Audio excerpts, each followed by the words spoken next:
Hi friends, welcome to my channel. ఇవి వచ్చేసి Apple విత్తనాలండి. వీటిని నేను మొలకలైతే తెప్పించలేదు. ఫ్రూట్ కట్ చేస్తున్నప్పుడు దాంట్లో ఇలా మొలకలతో పాటు కనిపించినాయి. వీటిని పెడితే మొక్క వస్తుందో లేదో చూడాలా.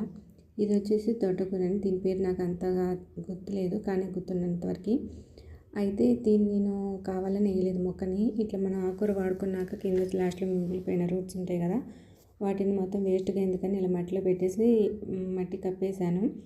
ఇది నెక్స్ట్ వచ్చేదానికి ఎరువుగా ఉపయోగపడుతుంది, కానీ అనుకోకుండా ఇదే మంచిగా వచ్చేసింది అందులో ఒకటి. నెక్స్ట్ ఇది కూడా అంతేనండి, పెరుగు తోటకూర. ఇట్లా మనం ఏవైతే కావాలని వేసామో అవి రావు, టైం పడతాయి. అనుకోకుండా వచ్చినవి మంచిగా వస్తాయి, హెల్తీగా కూడా గ్రో అవుతుంటాయి అన్నమాట. చూడడానికి కూడా చాలా బాగుంటాయి, ఇట్లా ఆకు కదులుతాయి గాలికి. ఇవి వచ్చేసి రాంబూటాన్ చెట్లు అండి. వీటిని నేను ఎన్నైతే విత్తనాలు తీసుకున్నానో అన్నిటికీ మొక్కలు వచ్చేసినాయి. వీటిని మనం ఎప్పుడైనా ఇట్లాగా పెట్టుకొని ఇట్లా చిన్న పాట్లో పెట్టుకొని మనం ఎప్పుడైనా ఊరు వెళ్ళినప్పుడు వాటిని అక్కడ కనుక చేలో వేసుకుంటే మనకి ఉపయోగపడుతుంది అన్నట్టుగా నేనైతే దీంట్లో పెట్టాను. చూడాలి ఎంత పెరుగుతుందో.